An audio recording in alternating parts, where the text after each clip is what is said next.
Namaskaram, Akka. Namaskaram. So you and I have really known each other for many years, and we were trying to remember when exactly we met. But it's been so many years that it's just felt like this relationship has been a lifelong one. And we always have great discussions just day to day, part of life. But it's really nice to actually officially sit down and pick your brain and ask you any question I want.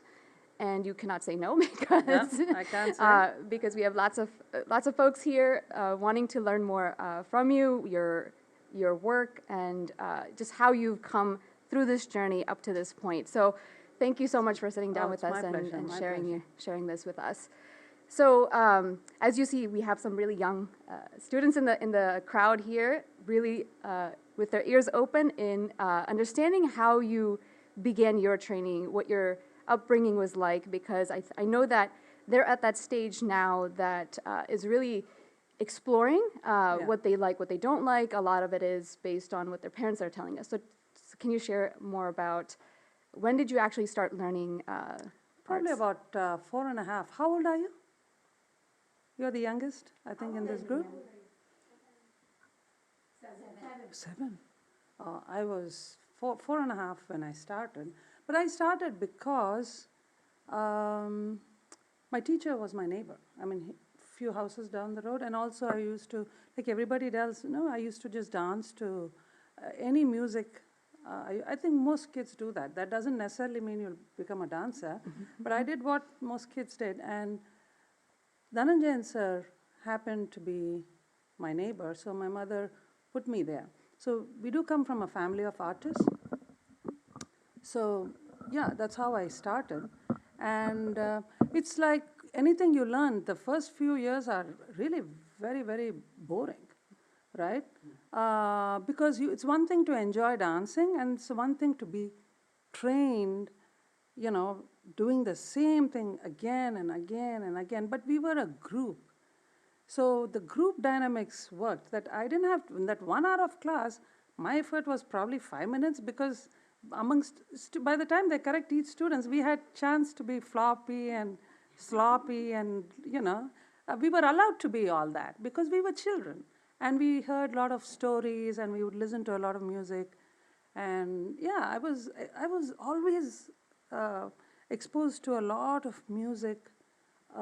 Music primarily, not even dance, music. Yes, I remember you mentioning that your grandmother was a veena player. Yeah. Then she attempted to have your mom become a veena player, but she became a singer. Yeah. She tried to help you become a singer, and you became a dancer. Yeah. So tell us more about that. This is what is fascinating, right? We use these iPhones and whatever, not only just iPhones, all these electronics are becoming so sleek, so slim, so beautiful in design. It's an artist who's doing that. If you look back into anybody who's creating something, they have an art background. We don't give art the credit that's due because we don't see what happens because of that. People are familiar that Steve Jobs, he attended a calligraphy class, and that's why I have these beautiful fonts that's allowing me to design so many things, right? Art has manifestations way beyond our present thought about it. A class, when children come for class, parents and the child at that time don't know how this art is going to become the foundation for their life going forward. It'll give them the strength. It'll anchor them to their values, which is so important as you go forward, because you'll find yourself at so many intersections. What to choose? Your values will determine what to choose. Where do you get those values from? From the way the teacher has taught you, the way the teacher has led her life. These are influences that are subconsciously imbibed. And that's why it is very sad when kids quit doing whatever art they have started because academics takes on. How is this any less important? I'm not saying this is important or that. I'm saying one supports the other, right? How well you do in your academics is a measure also of how art has developed your brain to think very differently. You know, some of the most brilliant minds are very artistic because they have a way of looking at something that nobody else has thought about it. That is being trained to develop a very creative mind, because essentially everybody is creative. You may not believe yourself to be creative. Just the way you organize your family, the children going to school, everything, right? It's also creative. So we are creative beings.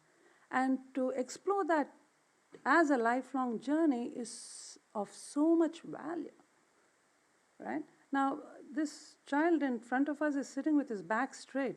I wonder if he would sit like that if he was not trained into some art form, right? He's sitting up straight, and we don't see it, and we'll say, you know what, your exams are coming, quit the art.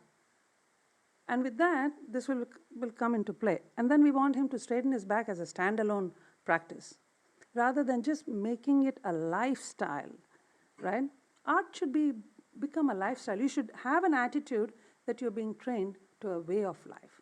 Then perhaps it will not stop at the Arangetram stage. So I don't know if I answered your question specifically. So these were all the different things I learned, you know, because summer holidays is spent with grandparents, right? So the ritual was my grandmother would tell us stories. She should have become a director, like a Narnia movie or something like that, because she gave us this very vivid imagery of Krishna, you know, slaying and all this, and we grew up with all these fantastical ideas about mythology, and she would sing songs in the night. My mother used to sing songs in the night. So there was just a lot of music, man. There was a lot of music. With dance, I had a very different relationship because it was suddenly very structured for me. And then I went to Kalakshetra to study. My academics was at Kalakshetra, which is basically an art institution. So there, annual day celebrations is not an annual day. It's like a full classical training, because there I was trained by my guru's guru. Dhananjayan Sir's guru, Sharda teacher used to teach us. So it was like stalwarts of their field, in their fields, were nurturing us as children. Rukmini Devi Atta used to come and talk about ethics. And we grew up under the trees. So we were allowed to, and the rule was no child can ever get punished. Can you imagine what that does to us? We were on the trees, we could do what we wanted. No punishment, no attendance, no rank. So it gave us full scope to just do folk dancing, do whatever was going on. It was just a beautiful childhood, and classical dance was a small part of it, because there was a lot of folk dancing. And then I started traveling with my gurus when I was 7 years old, and yeah, just took on from there. I became serious when I was 18. Wow. So do you feel like because of how much you were surrounded by these classical arts, your teachers were very structured, sort of molded you into falling in love with Natyam and, absolutely. and dance? Do you feel like had that not been there, you would have had a different path? My personality would have been very different. I would be absolutely unhappy with my life. And I would make everybody else unhappy, right? That's the immediate, the first thing you do is you make other people's life miserable. Oh, I can't even imagine not being an artist. I can't even imagine a life like that. I had an academic background. I have a PhD, but it could not have happened if I didn't have dance as a go-to. You know, my entire life, if I have to paint the canvas of my life, you will have all kinds of Indian arts in the background, and then me standing there as one tiny little, toy there, because that's how much my choreography is informed by what I see, the colors I see beauty, I see dynamics, and that's what makes every day so beautiful for me, to get up and see, even in the worst of times, when I was in my worst, emotional worst, when I hit the bottom emotionally, my thought was, how can I use this for dance? What is this teaching me? What can I bring out of this? Because I keep thinking, I keep saying, tell me what I should be learning, tell me. So that's why I was telling him, right? It is this is happening, what is it trying to teach me? So it's all come because I have been trained as a dancer. I see movement, I see dynamics, I see, all this is elements of what art is. One thing I personally feel that it's a beautiful experience that you've had, and Yeah. many of us dream to be able to do that and be surrounded by so many great teachers.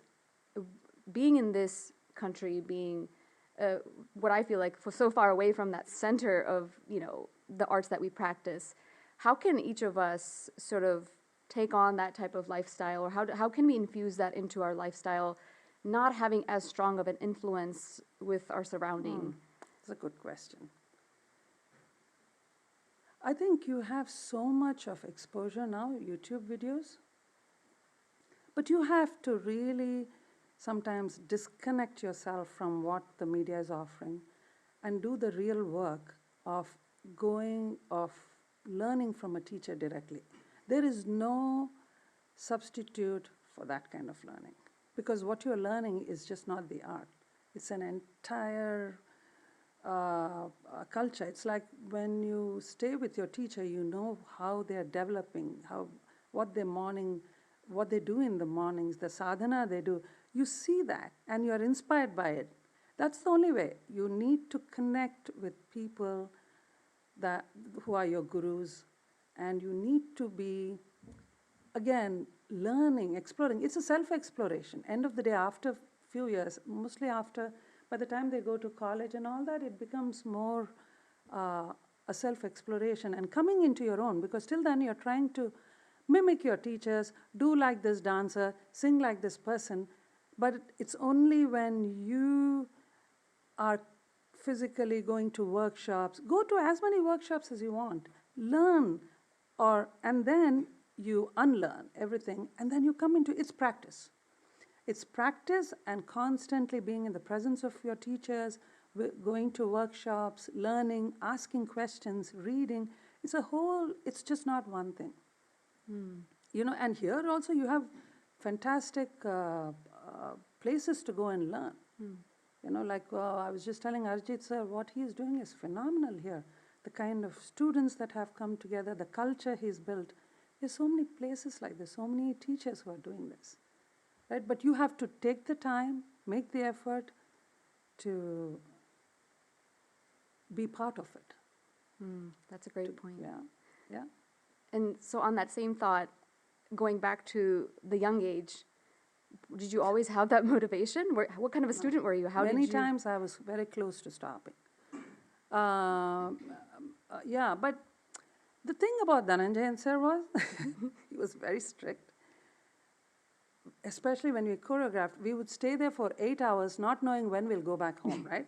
But there was always these treats he would give us. Ice cream. And I don't know why that ice cream did it for us, but there was so much affection, so much of caring that went. So every time he said a kind word, we felt so special because it was so rare. I mean, we never got any other praise, but many years later, in fact, about 10 years ago, he says, I have not had that kind of dedicated students. And he said, had it not been for us presenting his creations with the kind of dedication we did, he would not be a Padma Bhushan Dhananjayan today. Because we didn't realize it, right? We were just doing it because it was our learning. But for him, it was his growth too. That's when I saw how a teacher grows with the student learning. So it's just not the student who's learning, right? So when I became a teacher, that became my goalpost, that, what am I learning from students? And making sure they're not afraid to ask questions, making sure they're not feeling a sense of, shyness or shame that, is this too stupid a question to ask? Because there is nothing like that, right? Every question has a value, both for the teacher and for the student. So, yeah, I don't know if I'm not being specific to your questions, but please get the essence of it. Okay, this is great. Yeah, absolutely. I have actually a follow-up question, but before I ask that, I know Dhananjayan sir and Shantaka, but for those of us here who are not as familiar, can you share a little bit more about Bharatanatyam, that school, and how the teaching style that they used, what that was like for you. And then I'd love to ask you a follow-up question about your teaching style and sort of what I have learned about you and your evolution as a teacher also. So can you share a little bit more about? Dhananjayan sir and Shantaka. I didn't know much of Shantaka when I was growing up because she had just had her son. So it was sir who would do our makeup, and he had this larger-than-life personality. So I was totally in awe of him. I wanted to be like him for the longest time. So because he used to be very strict with students, I was strict with my students because I wanted to be like him. But there was just so much of dedication, so much love. Genuinely, he was a very compassionate man. Genuinely, extremely lovable, very scary. So we had all this very conflicting, relationship with him. At least I had. But he remembers me as always speaking up my mind. He was quite surprised when I told him, sir, you used to scare me. He said, you scare you? Like there can be anybody who can scare you? Really, that was his reaction. He says, but you always spoke your mind so strongly. But I think it also came from the fact that he always voiced his opinions very clearly. And he made us part of the choreography process. Because I was just there, I would just come and stay. At Bharatanatyam was my home. I don't remember my parents as much I remember growing up with Sir and Akka. Because everything, the way I ate, the way I would keep things, everything came from them. I spent almost 6 to 10 hours a day with them during the holidays, or whenever there was a school break, that is not summer holidays. I traveled with them from the time of 7. He wouldn't allow us to waste food. It was not just the class, Maud. The class was a very small part of my learning with them. By the time it came to class, it felt like we already knew the art form because there was so much more surrounding the art of just being, not wasting food. We couldn't waste food as, when we were traveling with him. I never liked beetroot. He will sit there. He will sit there and he will make us eat properly. He will make sure the rooms are cleaned. We are almost like, by the time we left a room, the hotel room, it will be like we had called in somebody to clean the place because the beds will be made, not a hairpin, no alta stains anywhere. He was so strict, coming on time, everything, and costumes being ironed. Shantaka trained us in ironing the costumes. They taught us how to make our fake flowers, to make our own ankle bells. We were there from morning to evening. If there was a production, oh my God, it was a production in so many other ways than what you actually saw. So it was phenomenal. You can still get this if a student is making the time to be there. That doesn't happen so much. And you have to go to the teacher rather than the teacher come to you to see the teacher in her own environment. And then when we see that, I went and saw Dhananjayan sir, I went and met his mother in his village, Payanur, one day, in one performance. I saw her saying, Dhananjayan, come here, Dhananjayan, do that. I'm like, somebody can actually order this giant of a man. So, yeah, it's always nice to see your teachers that you have this larger than, taking the flack once in a while. That's actually funny you mentioned that because you are my teacher's teacher. So Anushaka, who actually introduced us, and the way we met was because I had shifted to the States and actually met Anushaka after I had moved here.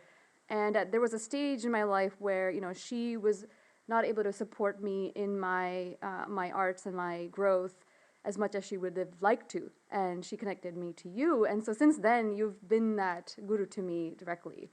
So it's been an amazing journey, but having spoken to Anushaka and sharing both of our experiences, having learned from you, has been interesting because she is a very strict teacher, and I have seen her change and become much softer, much more different in her approach, and she says the same exact thing about you when she's speaking about how you used to teach class, and it was very strict. Things had to be very precise. You were very exacting. But now when I take lessons from you, and I'm sure many of us can probably relate to this, having done the workshop this week, is your approach is, I don't think of you like that.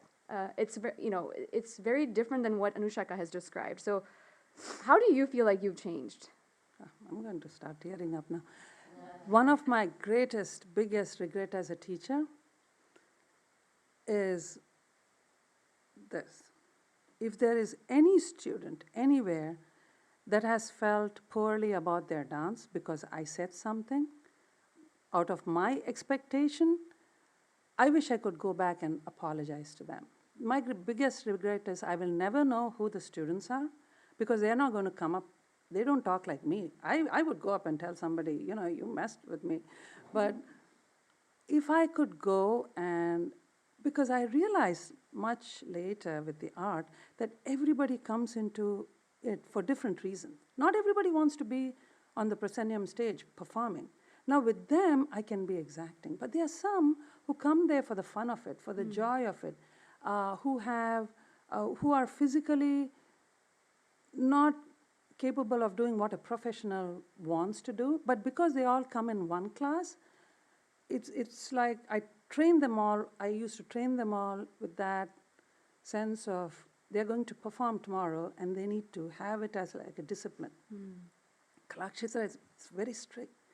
And then I told one of the students, she says, Akka, I'm not able to sit an Aramandi, which is a foundational position. And I said, here are some hip openers. Forget about your butt. Forget about it. Just forget. Just keep doing these hip openers. Explore your bhavam. Explore how you feel while doing. Look into your strengths. Forget about the challenges. Look into strengths. 5 years down the lane, she said her Aramandi has improved because of the hip openers, and she feels incredibly happy now dancing because she's not limited by it. When you have physical limitation, you got to focus on the emotional. Your mind can take you to a higher place, even if you feel physically you cannot do it. And that's why in the workshop, I was telling everybody, bring it from within you, enjoy it, feel the divine that is in you already, bring the best out of you, bring whatever it is. And I stopped looking at my expectation and I started looking at what they can offer me rather than what I can teach them, but it has to come as an offering from them, from their heart, you know. So that was what completely changed because I was very strict. I was very strict. I was also kind, but that kindness was not, you can be as kind as you want, but one harsh word, that is going to stick. And too many people forget all the good things you have done. My grandmother used to say, you know, all you need is a drop of poison and milk to rotten the whole thing, you know. And somewhere along the line, I forgot her teaching. But by the time I got back to it, so right now I'm like, anybody can learn Bharatanatyam. Just come with an open mind, enjoy the music, and also music will carry you, right? Music is what gives us the feeling to choreograph in a certain way, to emote in a certain way, and that is what is going to elevate your life, not the technique, you know, nothing else. If you are at an, you know, if you have some physical problems, if you can bring in the two together, you have the energy, or, you know, you don't have any joint issues or anything, phenomenal, go for it. But I now see, even in a group, I see individuals, I don't see a group. So I think that has, and I think, Anusha, I've spoken to your teacher over the years, and I said, tone down the voice, you know, the way we teach and everything. Even then, my husband keeps saying, you still come across as being very stern. Even then, he says, something about your look. Now, what, how do I change? How do I change that? And I've had this, and I'm like, is it because of height? No, I can't change all that. I can't. So it is the first disclaimer I make when I walk into classes where they don't know me. I say, I'm not as scary as I look. I promise you, I'm not. So, you know, so we take some time to break the ice.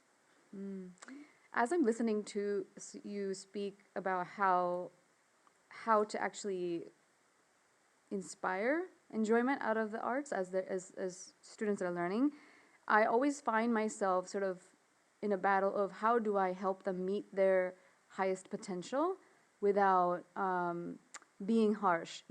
That's where I find myself personally needing to grow for sure, but I find it hard to do that because on one hand, I see students as having this amazing potential. I want to support them, I want to guide them, and part of that is technique, part of that is correcting them.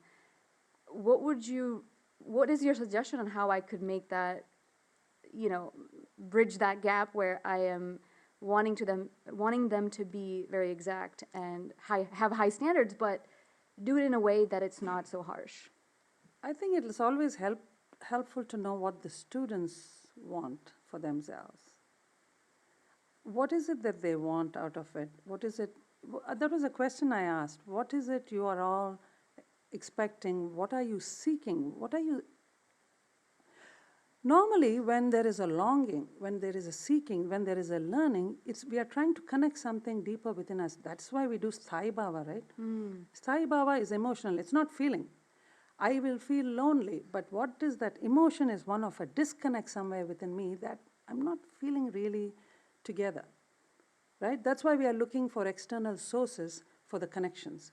But if you feel internally connected with both, and art is a catalyst that can bring your life, because we have two kinds of dharma. That is, I'm not going to go technical, but you have to align your internal aspirations with your external actions. They have to match. Only then will you step up to your dharma in the Indian philosophy. You have this pravritti and nivritti. So it's always a good idea to ask the students what you want and work with them. So once you know, if they are too young, then you have to make it enjoyable. You have to give them, every once in a while, give them a folk song. Or ask them, one time I asked all the students to go back to their parents, grandparents, the oldest member, and get songs of their childhood. So those were classes about, so they realized that by going back to the stories of their grandmother, and everybody has a story. You cannot have a life and not have a story to tell. And seeing how they are the torchbearers of that family tradition that they come from, then that perks in interest, connecting them to their traditions, to their heritage. That's why I told you also, remember when you wanted to do Tamil and Telugu, I said, being a Gujarati, explore Gujarati songs. We don't have a Gujarati repertoire in Bharatanatyam, and I would love to explore that, right? And use the students as an opportunity for you to learn from their folk songs, because you'll have Punjabis coming, you can, all diversity. Learn and teach it to them, they'll love it. The kids will really love it. Everybody loves Punjabi songs, Gujarati songs, everybody loves it. Yeah, you have to make it enjoyable and then bring in, by the time you come to the classical and you introduce classical steps, they come into it on their own. You just have to create the soil, the good soil. It's like how we do our gardening. You give the soil and put in the seeds, it's going to grow. But you have to nourish that soil. And part of that challenge is also for students, especially even if they're in their teenage years, is sometimes not knowing what they want. That becomes a challenge, I'm sure, for the parents as well as the teacher. And how have you approached that? I have approached parents with those issues. I see. I lead the students because if there are too many conflicting, if a student is confused, it's coming from the social environment. Then I will have to definitely speak to the parents, because essentially parents and teachers are working for the welfare of the student, right? So you have to make sure, because sometimes they're saying exams are coming, stop your classes, without realizing these classes are going to give them the mind to, you can sit for 5 hours studying something and not get it, go for 1 hour of class and take 2 hours to finish it off, and they come with a better attitude. It's important they have the right attitude. Yeah? So yeah, arts give you the right attitude towards doing something. And I've also been learning, just staying with you as you work on your next publication, just exploring that connection between art, spirituality, and life. And a lot of what I see you doing now is what you said, is part of the lifestyle. It's the day-to-day. It's not really being on stage and performing, or it's not, you know, even sometimes being in class and officially having a class. Can you share more about sort of your journey? What led you to even explore that in the first place? As writing? Actually exploring the connection between life, art, and spirituality, because what I see a lot in general is we look at art as something to perform or something to say we learned, you know. That's a good question. See, here is the thing. I started this because I see dancers, musicians give us such a difficult time when there is a performance, right? They don't come on time, and they don't want to give you enough rehearsals. See, I can already see a lot of people agreeing. They don't give you enough rehearsal. And then, as a dancer, I used to think, wait a minute. If this is spiritual,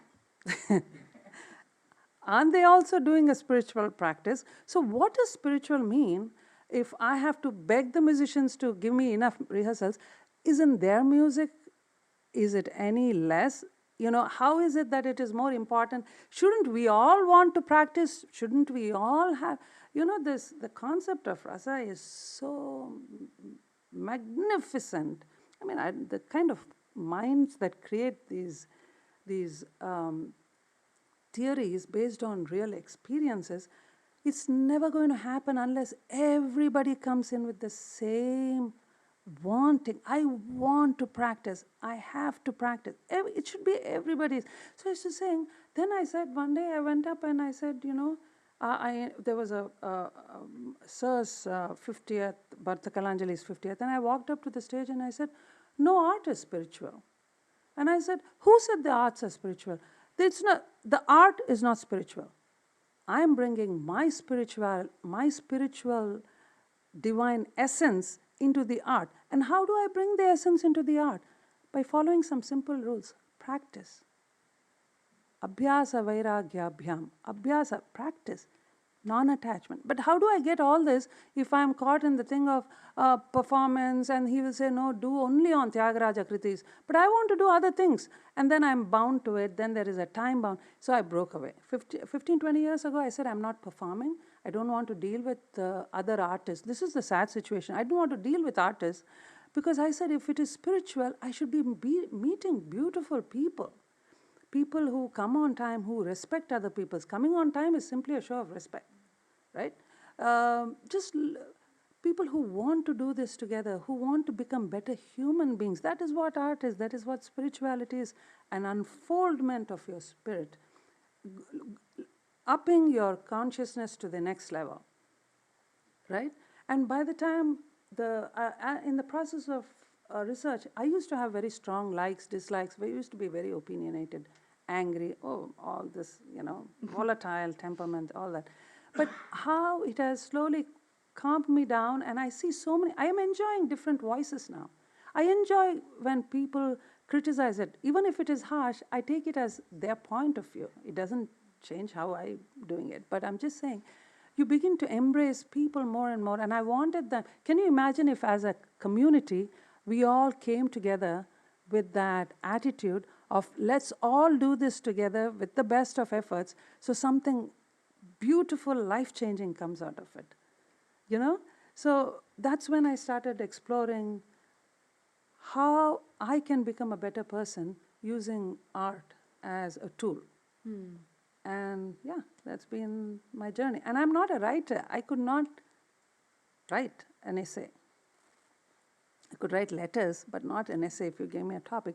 But I became a writer because I wanted to share my experiences. And the only way you can have a way for me, because writing, I always say, you know, 100 years from now, after I'm dead and gone, 50 years after I'm dead and gone. I can't do the math, but whatever.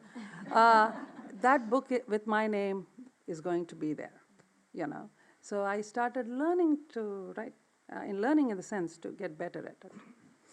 And if we could take a step back, actually, one thing that I'm reminded of is, and this is not I don't remember the exact quote, but you often say, you know, when I think about art, spirituality, there's that creative element in it. Like you mentioned earlier that, you know, everybody's creative. You can find ways of, you know, including art into your life in creative ways, or just everything we do is creative. But you also say that for creativity to flourish, your ego has to diminish, or for Absolutely. one to flourish, the other one has to surrender. Can you speak to what ego means to you, and how you came to that understanding that, for one to flourish, the other one has to surrender? Yeah, because when anybody creates something, right, pay attention.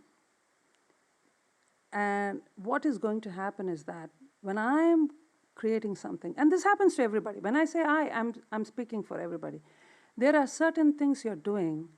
There is a construction work going on in your house. And I'm talking about India here, my friends, where there is this constant noises. I cannot hear it. I cannot hear the noises because I'm doing something that I like so much. The I of me doesn't exist, because if the ego existed at that point, my senses will be picking up all these noises. So when your senses are one in one with your mind, right? When your senses come into your mind, that experience that you have, the ego ceases to exist, right? Everybody has done things where you've not heard noises around you, right? Which is why family members get get irritated. Like I'm calling you. My daughter says, Ma, and then she'll say Anita, and I'm like, oh, whoa, because really everything ceases to exist. Not your child. Nobody matters. It's just that work of art. It is such an amazing feeling. Unfortunately, by the time you realize how amazing it is, your ego is back in track. You see? But all of you, next time you do this, when you're doing something you absolutely love doing, it can be cooking, it can be ironing, it can be listening to music, it can be anything. But it has to be something so immersive that nothing else is there. And if you can imagine that state when you can't, can you imagine prolonging that feeling? That would be so amazing. So, for young practitioners here, one thing we collectively have been trying to do is, how do we make even that reserved time in class, that sort of experience where we feel enjoyment out of what we're doing, feel very focused, because especially thinking about the pandemic, everyone's minds and mental health has kind of been out of balance. 100%. So I see this, as a tool to kind of help us sort of center ourselves, find a way to, reconnect mentally, physically, emotionally. How can young students understand that concept of ego and how to... No, let them have fun. They're young, let them have fun. Let them just have fun. Give them rhythms. Rhythms are a great way. Give them multiples of 5, give them multiples of 4. Let them connect, because they are so good. They are into all this, math and technology and all that. Go with it, because you don't know. We need software for everything. There are some brilliant minds there that come for class. It's amazing how students can support, like when I struggle with technology, and then I take your help, I take other students' help, and they come up, they shine so brightly when we say, and then they will think about a software that will help dancers. You never know, right? So let them just have fun. Play with rhythms. Rhythms are great for kids. Like we did the Takatakita, we did variations of the Takatakita and have your heartbeat in Chaturashram and then do all the 9, So just give them exercise, play with them, let them, get them to run and stop. Run, stop in beats of 4. Jump, run, stop. So they have energy. By the time they go home, they should be so tired, they just eat and sleep and leave their parents alone. Hopefully. Wouldn't you be happy? Yeah, with kids, it's fun. I enjoy taking kids classes. Unfortunately, I don't get many kid groups for workshops anymore, because I think I come across as an, again, very serious teacher. But it will be a lot of fun to teach kids. Everybody moves to rhythm, everybody moves to music. Everybody does, everybody does. So, God is a creative genius, so he did good. His DNA is in all of us, so we are all creative. That's amazing. And I took us on a detour a little bit to explore, the ego aspect of it and the creativity, but I know you've also sort of practiced that philosophy through your research and through your practice of understanding Ashtanayikas and how to make the transition of, being sort of superficial or having something very physical to attach to versus transitioning to something that is eternal, is infinite. Yeah. See, you have to understand that everything that is there in our sacred texts are sacred. And it has been written by great seers. So my question is, why has a seer written on an Ashtanayikas, if not for me to rise up to align with the energy of my soul? That is why they have written these texts, right? So why have they written it? And how best can I learn from what they are trying to tell me, right? That is part of the goal. So the Ashtanayika is taught, like when you're driving, you hold the steering wheel here, whatever, 1 o'clock, 2 o'clock, 9 o'clock, 10 o'clock, whatever that is, and then steer in a particular way, left signal, this is how learning is. In the beginning, you learn everything like that, boxed. That's how it is. But that is a necessary way of learning Ashtanayika. This emotion for this emotion for that. You get more familiar, the lines between them will begin to blur, right? And then the more comfortably you begin driving your car, and then after some time you'll start doing it without thinking so much about the details. But to get there, you need to have the practice. So the Ashtanayika is done as separate state of mind in relation, a romantic heroine. She's an archetype of a romantic heroine in relation to a man. So it is taught separately, but it's, in essence, the shade of an Ashtanayika is there in every song.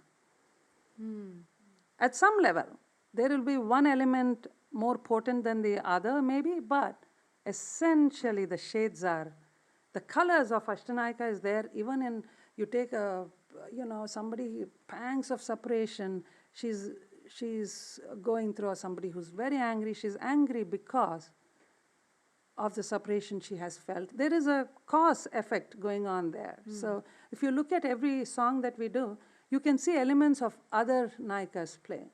I did Pashiti Dishi Dishi yesterday. She's searching everywhere for you. The friend says she's searching everywhere for you. Vasaka Sajja, the word that comes is Vasaka Sajja, who is the one who is waiting for you to come, right? But she's going out in search of Krishna. She's an Abhisarika right there. So you'll see so many shades of it. And whether it is Ashtanayika or Ashtanayika, know that everything is, emotions are one of our strongest cues to know what we are good at and how to get to where we all have to go ultimately, which is to the highest state of how much more we can be. That would be the best place for us to go. And emotions are a great way, even in real life, emotions are a great way. You are constantly unhappy doing something, get out of that path, right? Because it should be challenging, it should be immersive, if that gives you unhappiness, that's fine, because it is also immersive. So it means stay on the track and get over that little, hump you find yourself in life. Yeah. So you can take one emotion and take it to the ultimate emotion of feeling no emotion at all. And do you feel like practicing those pieces that you performed yesterday has helped you get to that level, or what has helped you get there? Without a doubt. I cannot tell you how fulfilled, how blessed, how much beauty I see. There is also sadness, but there is also the hope of, it's like those embers in a fire. You see, I always see those sparks of hope in the saddest of situation. Without that, I would not be happy. And if I'm not happy, the people around me are not going to be happy. You see, that's one of the biggest reasons why we need to be fulfilled in our lives with our choices. So we make other people step up to whatever it is that brings that joy. And art always does the trick. So I practice art on a daily basis. Yeah. For someone who may not find it as structured or may not be able to say that I practice an art, what would you recommend as a takeaway from today's conversation that they could start doing tomorrow to help them It's your cultivate their- journey. It's your journey. I think everybody is trying to do so many things nowadays. If you have to make the time, self-care is about caring for the self. I have said this to women who says self-care and they go to a beauty parlor. I don't know. SIMA is going to have to hear about this conversation. But self-care is taking care of yourself. You know, we have to Shravana, Manana, Nididhyasana. So beautifully written. You pay attention to your life. Observe spaces that you could do better. You can find more peace. Meditate upon that and then go forward. But you have to make time for it. You have to really want to say, my life is busy, but giving myself this 10 minutes will make the day that much more joyful. Through the, whatever irritations and whatever, there's so many distractions, through whatever, at least the right attitude. In fact, I saw Kishan cook for all of us and make tea with a smile on his face with the right. I said, he's got the right attitude. He's doing it as a service, It's what Bhagavad Gita says as karma yoga. You do everything seeing where it's reaching and how it is creating a ripple effect.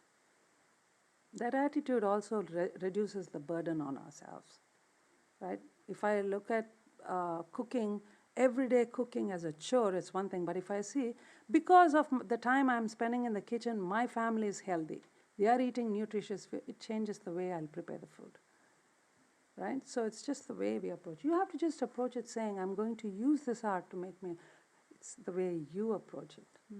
Yeah.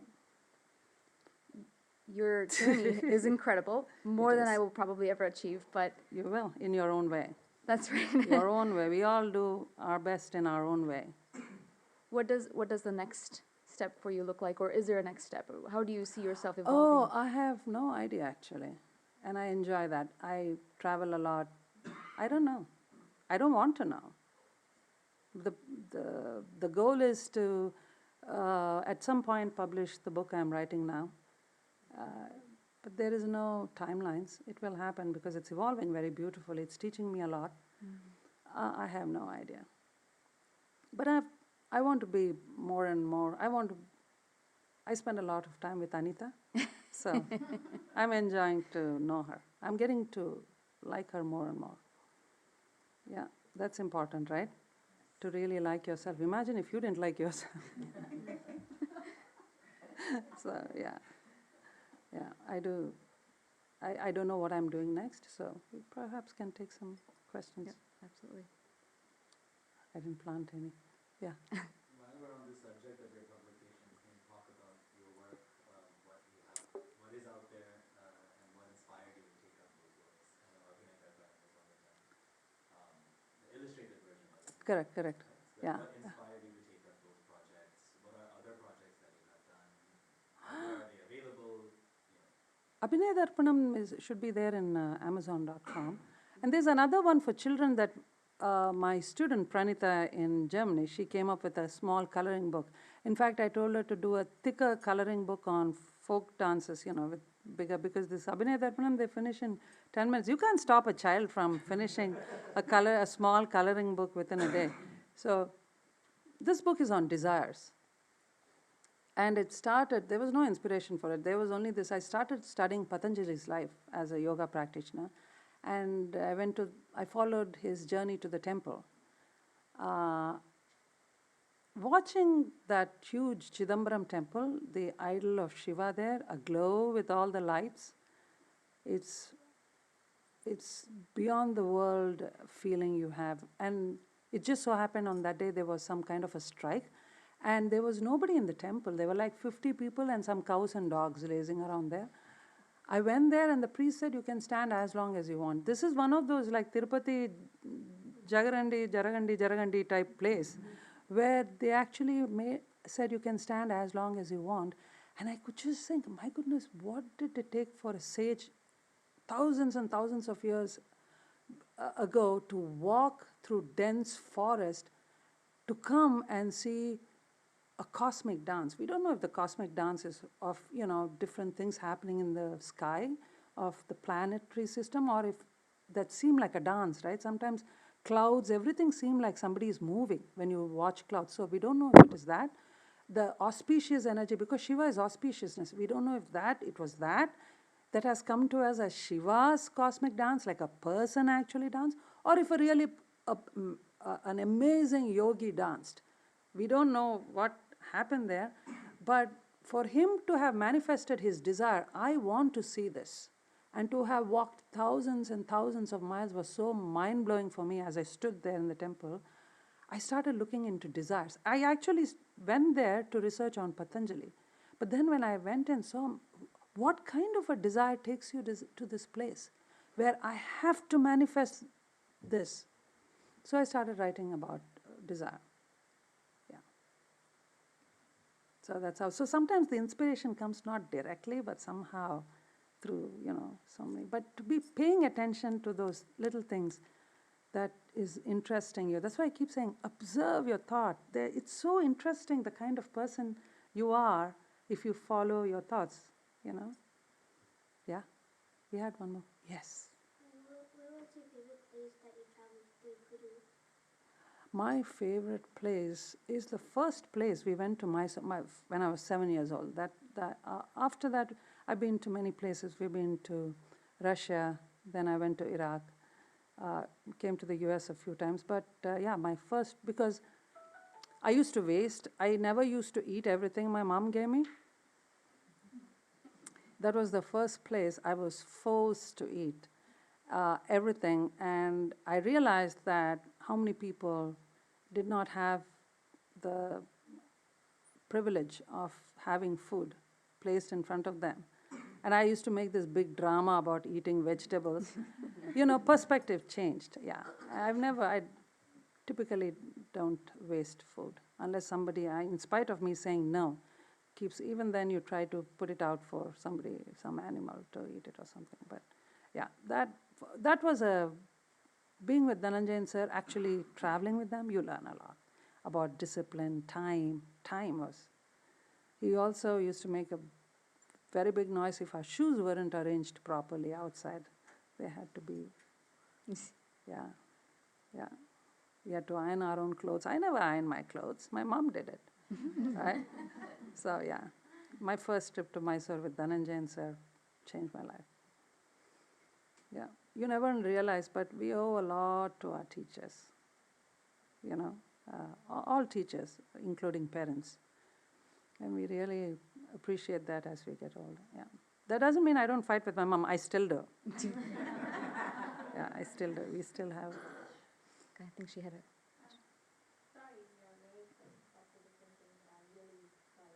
No problem at all.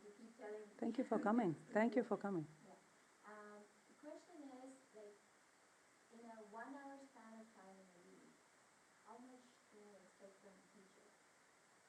And learning art, Don't expect anything, ma. that's not an expectation, but in the sense, the way you are explaining it is so amazing. Do you miss that experience with the teacher? No, but understand one thing. What I learned as dance was very little.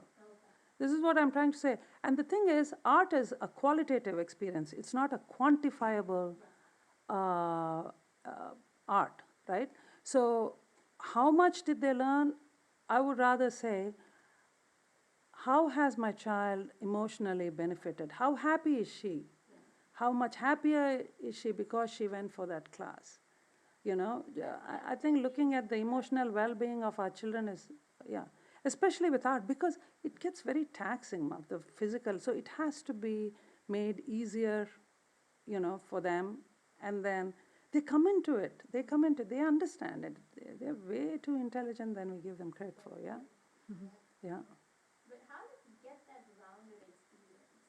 Oh, by just spending more and more time with teachers, or even as parents, living up to being what you want your children to be. You know how many, it's interesting now, the workshop was for mothers of children who were either dancers or are dancing now, or who did their arangetram and moved away. It's interesting because they are getting to see what their children experienced in class, right? It's just to be, even being just because they are giving excuses sometimes. Mothers give excuses in class, and I'm saying, would you expect this of your child? They're like, no. So this is the interesting thing. We need to be what we want our children to be, right? We can't be watching TV and say, study, study, study. You need to take a book to read if you want them to. For example, I'm just saying, so the way to encourage your child is to be all that you want your child to be. I'm so glad my daughter is not here to sit with me in this I can say. Yeah. I'm sure it is recorded. Yeah, she did well. She lived up clearly to my... Actually, that was one of the things when I really hit a very, very tough spot in my life, that going through a divorce. I had choices, right? And I said, what do I want my daughter to do if she had a same life situation? And everything I did from there on was looking out for what is good for her. Because, you know, and many, many years later, she left me a note saying, thank you for showing me what courage and compassion looks like, you know. So that's when I knew I did the right thing. That's when I started telling parents, step up to your actions to what you want to see in your children, and the, you know, the dividends of that, I'm not into investment, but the dividends of that is phenomenal. I think to show them what it looks, without having to sit and talk to them about it. Just be it, yeah, it'll save us a lot of energy. Yeah. I think somebody asked a similar question, but practice, I always think about how to make practice more interesting, because I am practicing, I'm learning from Kishanji, my son is learning. He does everyday practice, but how to make it more interesting, like you get motivated by yourself. Oh, music. Listen to a variety of music, and if you're learning tabla, look into the different rhythms, you know. It's like how in India, you know, you go into the train also, you have that tadak, tadak, dinang, dinang, tadak, tadak, you know, and we start playing with those rhythms with the musicians. So make it fun. If you're learning tabla? Yeah, I learned Kishan teaches from some. Kishanji. Yeah, so I used to learn listen, enjoy, see different ways, how they're playing differently, try to play yourself, but give yourself permission to do it from your heart and not be too critical and harsh and judgmental about your own music. I'm not good enough, I'm not doing enough itself is a very limiting thought, you know.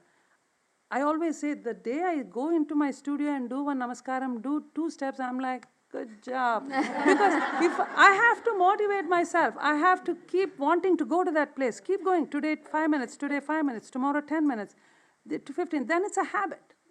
Until you get into the habit, just go into that.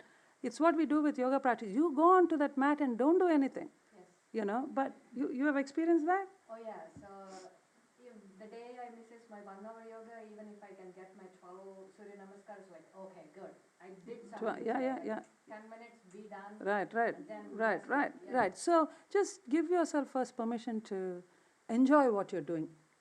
Listen, and then you'll know where to improve. And you have an amazing teacher to guide you. So I am not good at this. How can I get better at this? You know, if you feel that something needs to be strengthened more. But it can't be a self-defeating thought that, you know, I'm never going to be good enough or something. But when you keep playing, you know areas that will need a teacher's support and areas where you will flow. But it's like driving, right? You have to keep doing it to enjoy it. I still don't enjoy driving, by the way. We get tired the whole day. I mean, not myself, even kids, they have so many activities to do. So, in spite of that, pushing themselves for a practice session, half an hour, 1 hour, that's where it becomes. It is so challenging, but Yeah. just play the music then. Just play music. I think Arijit sir is a better person to answer this question. Wouldn't you say just listening when you can't practice is a good? I have a few observations that I would make, if you permit me. Please, One please. is, when we say things like, I'm not good enough, or it's not, I won't make it, I can't do it, that's actually an expression of ego. Right. As much Absolutely. as we don't realize it, we think ego is just, oh, I'm great, but actually another facet of ego is I can't do it, Correct. because the I has come in. Correct. right? Correct. So it's, especially when you're tired or you're worn out, you're not able to do something, you have to look at yourself as a block of clay, a bunch of dirt or whatever it is, the material that you're working with, and objectively, if you're a potter, right, you have to take that clay and mold it into something. Your job is just to mold that clay, but you're not the clay. Right.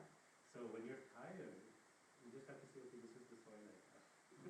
This is what I have. Work with Huh. it. Okay, whatever it is. Okay, if it's 5 minutes, 5 minutes. If it's 2 minutes, 2 minutes. If it's 20 minutes, it doesn't matter. But the fact that I've actually put my hands into the dirt and started working that's all that's required.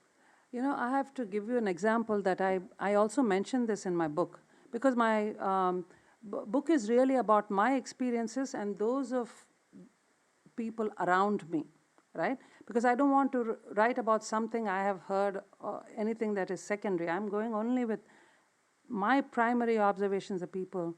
So that's what. My husband is a physician. This guy sitting next to you, he's a physician.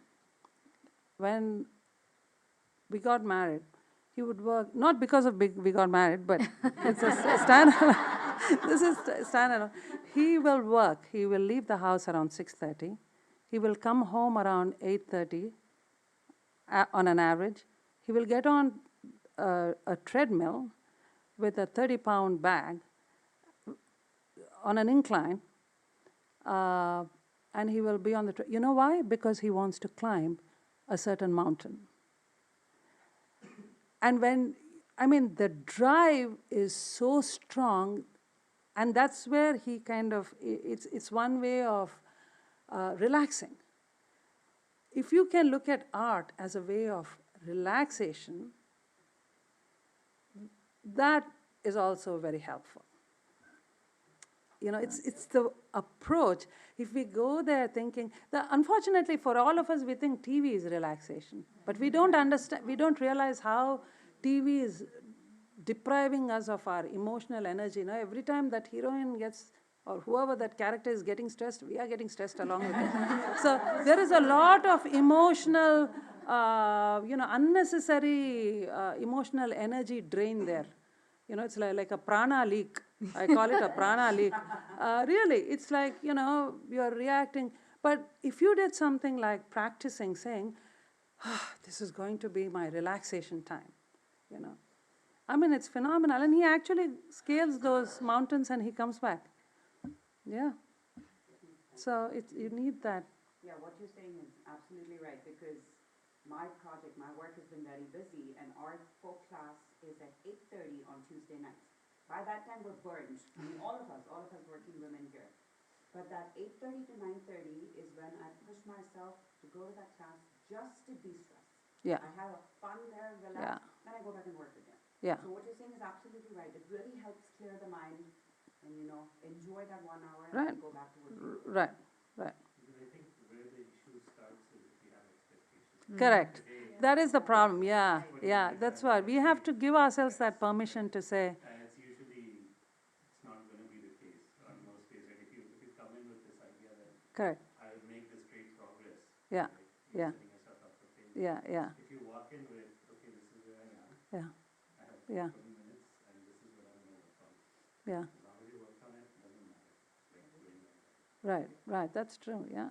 So we have to give ourselves the permission to just be, without too much pile-on emotions there. Yeah. Okay. These are very good grow yourself will be up. But how about the kids? Like, they have plenty of energy. It's just to nudge them to the right way, that's all. Send them to class. Send them to class. See, I tell you the fundamental difference between what I see my parents have done and what I myself did is, we are now making a big deal over everything because we are expecting the child to rapidly, it's all instant, right? To quickly, I want to see results quickly. We have lost the natural evolution of enjoying. It will only happen if, and your anxiety is she's picking it up, right? What is she learning? We don't have to say anything, but children pick up the very things we don't want them to pick up for some reason. And that will be, our anxieties, our fears. They seem to, and when they project it, we try to say, no, you can't think like this. But they are picking it up from us, right? So just send them to class. Don't overthink much. Just send them to class. That's your job. Pick them up, drop them, come back, enjoy their practice, ask them what they did, enjoy it. Don't be critical. Just enjoy it. My father used to watch my crap dances all his life. Anything I could do, he'll come back from office and lie down in one of those reclining chairs and he will say, just do whatever. For him it was, there was no other entertainment. Sorry. So, yeah. I'm just so happy you're sending your child to class. Yeah, absolutely. She Wonderful. really loves it, and I Yeah. have zero expectation on anything. Oh, good. Yeah, so don't worry.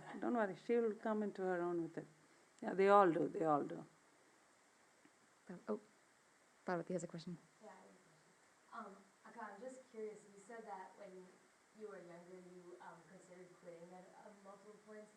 And I remember when I was a little younger, I wanted to quit, and the reason I didn't was because of my mom. Yeah. She's the only reason I say it. And I'm curious because, I'm very grateful because I did my engagement a few years later, and I'm grateful where I am now. But I don't think I would have been able to make that decision by myself on my own. So, just curious, what made you stay and keep continuing dancing? Oh, my mother didn't allow me to quit. My mother didn't allow me to quit either. She didn't allow me to quit because she knew the value of art in her life. My mother's story is amazing. To come from a village and to learn a language she's not familiar with. She did a MPhil Hindi literature, and she's a pakka South Indian, village person. And then she became a singer. And when she moved to Mumbai, she learned Hindi literature. When she moved to Chennai, she joined MBS All India Radio, where Sudha Raghunathan and all of them were there. And she started singing with them. So so she knew the value of, and Dhananjayan sir didn't allow me to quit. He will come to my house and take me back. So I was already scared of him. And there was absolutely, I have tried. I remember seeing him by the door and hiding under the bed, and I hide under, and he'll come to make a call because my phone is there, and if I didn't come, he will come home to check why. Especially the days if he had shouted at me, I'll say, I don't want to go back because I felt I was just going every hour to be yelled at or something like that, But he was not yelling. In my child's ear, it was coming as yelling because I was the queen of my house. Everything I wanted, I got it. And sir was not giving me that. So, yeah. So there was, from both sides, I was not given an out. So.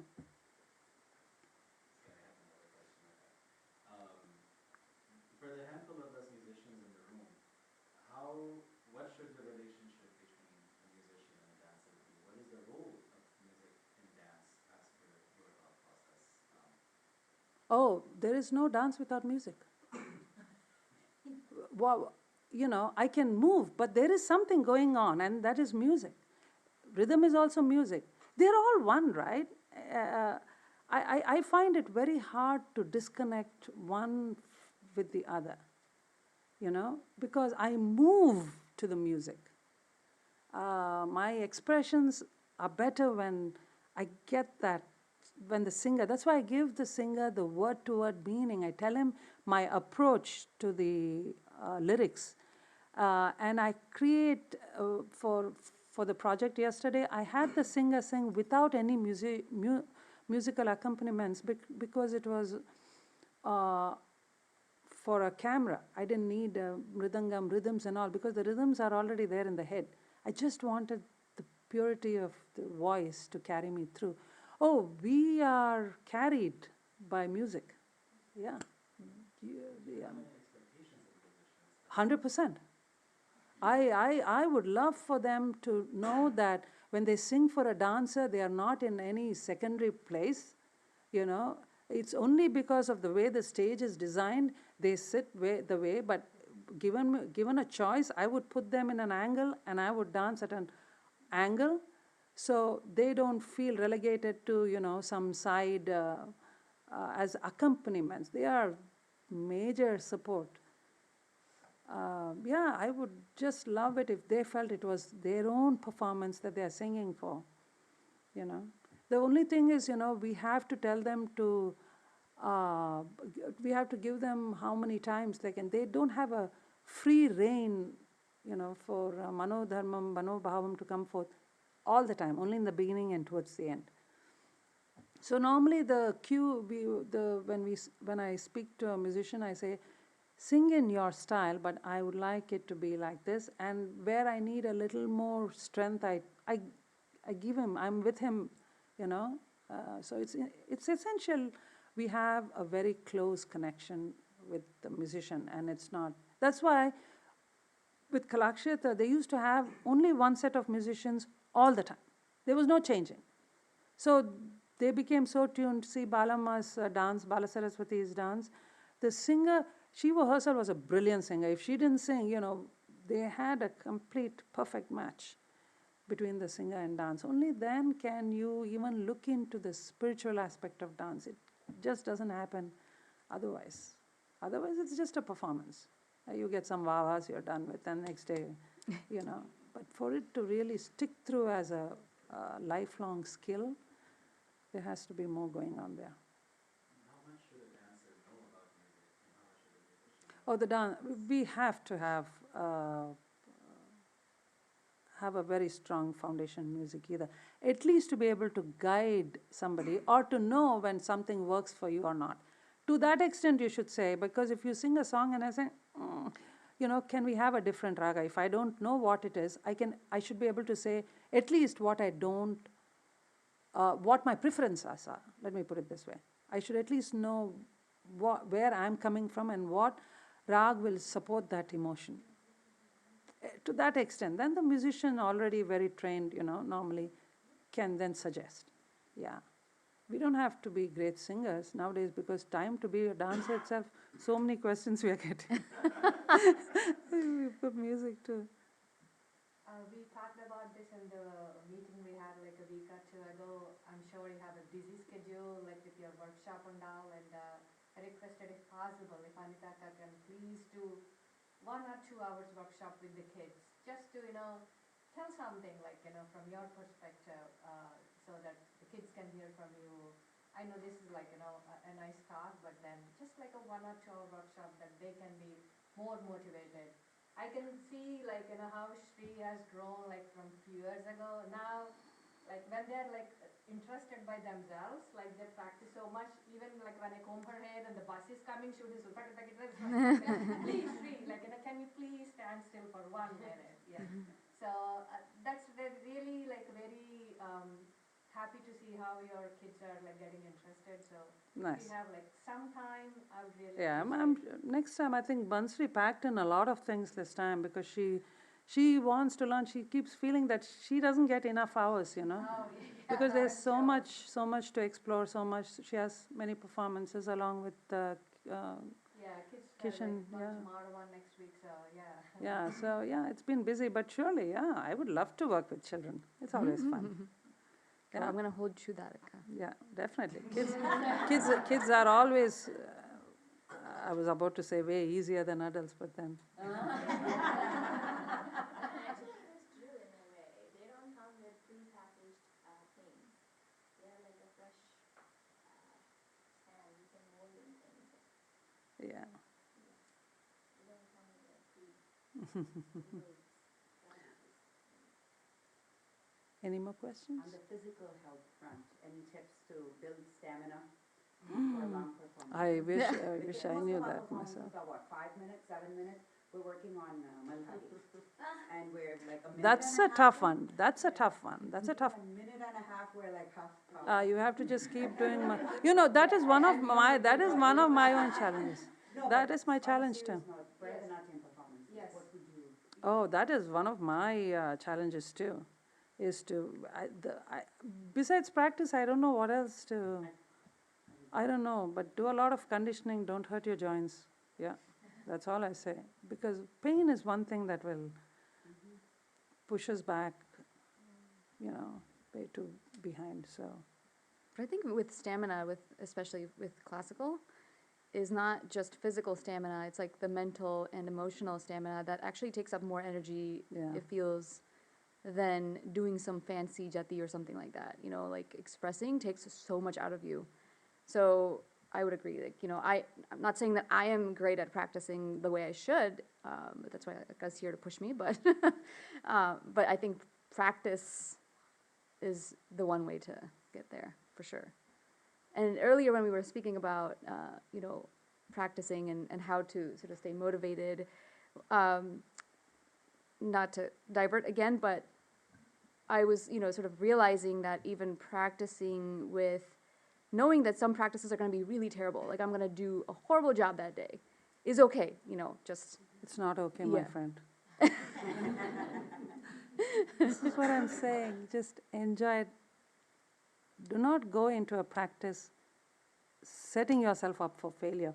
How can something possibly something nice come out of something really very negative you're putting in there?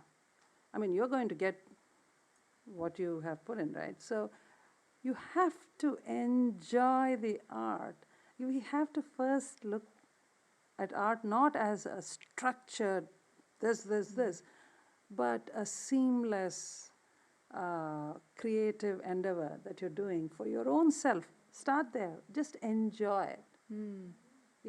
But really, and this is a struggle I've had not only with her, but with her teacher too, that is the camera off?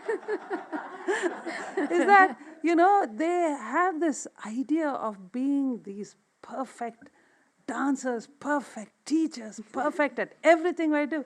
I mean, I said, is there even something like a perfect anything? Can you imagine how boring art will be if it was perfect? It is in the imperfections that it is so beautiful, right? That the fact that I come through as who I am, regardless of what it is, whether it's perfection, imperfection, these are all attributes we are throwing in there.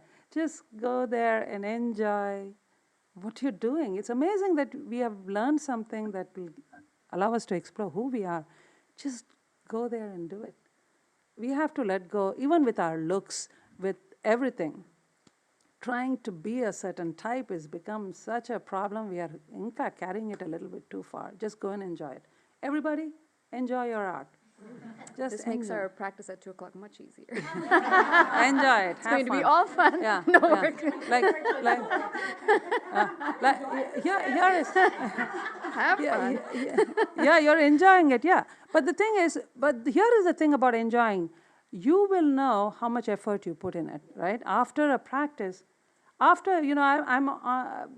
I sometimes do this gym just to please my husband. I just go on there for like 10 minutes and he will say, the first question he will ask, even when my daughter goes there, and it's a good question, I started asking my students, what is your effort level, he'll say. He will never say how you're feeling, nothing. It's like, how's your effort level? And I'm like, And then because we know he will ask, both of us have stepped up.